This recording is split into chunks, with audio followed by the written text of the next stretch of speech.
Well, good morning. How about this? A stunning Gigantica Road Lake common carp.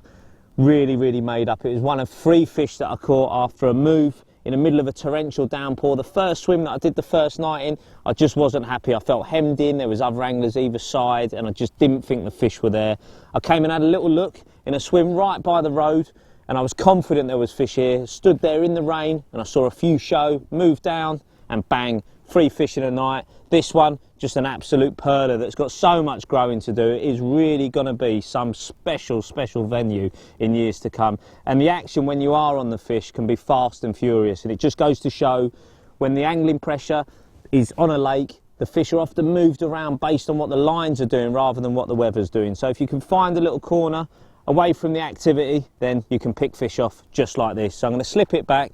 Then we're going to have a little look at different do's and don'ts when it comes to fishing lakes and commercial waters in France. So, thank you, mate.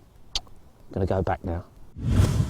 On the turn of every year, it seems like every man and his dog has booked a trip to France, and we get loads of questions on the social networks about what bait to take, what I need to use, tackle and everything else. So hopefully I'm going to give you a bit of information about the right things bait-wise that you need to take to keep your bait fresh and ultimately give you lots of options. So firstly, boilies. Now I can't remember a single trip where I've been to France where I haven't taken boilies. Now the most important thing is to take a base mix that you're confident in ultimately, but more importantly one that's going to stay fresh. Fish meal baits will often turn, they're stuffed with sort of meat proteins and everything else, and they're likely to go off over a prolonged period of time unless you use something like an air dry bag. But I've been using the cell pretty much for the last 5 or 6 years, and I like 2 reasons for that. One is the carp love it. Secondly, even if I keep it in a carrier bag or in the bag that it comes in the back of my bivvy, it only starts to sweat a little bit. It gets some of the sugars that come out of it, and I actually think that makes it better. Now, if you're not a fan of baits that do that, then you can quite simply leave them in the air dry bag, hang them in the trees when it's sunny, and that'll just take some of the moisture out and ensure that it stays fresh for the period that you're by the lake. Now, on to particles.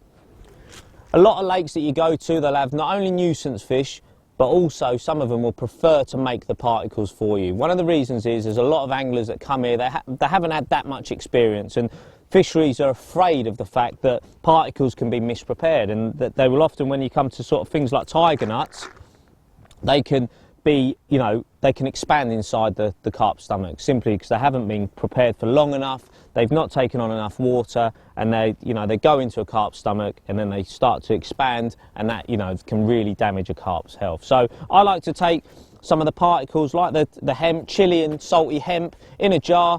Now if the lake that I'm at doesn't have nuisance fish, then I can get this out and instill the buffet theory that I love using. You've seen Jimmy already putting that to great use on another part of the lake.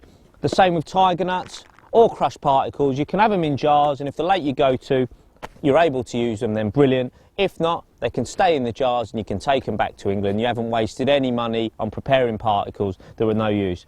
Sweet corn, again, have a few cases of the tins in there and you can just use them at will, and if you don't use them, take them back for your fishing in England. Now, pellets is a really important one. What you've got to remember about a lot of these commercial lakes in France is before they become busy with the anglers, a lot of them fish are actually bred on pellets, all different types. Some would be fish meal pellets, others would be vegetable pellets, but I always like to take some pellets with me, and I'll add not only some to the spod mix and everything else that I use, but also to bag mixes. Take different sizes, because having some large hook bait pellets can be a great edge at times, because it's like a bit of natural food to those carp. They've seen it from the day they were born to the day you caught them. So having a nice variety gives you plenty of options. So I hope that just gives you a general overview. Give yourself options, allow yourself to be able to adapt to any fishing situation, but most of all, ensure your bait stays fresh.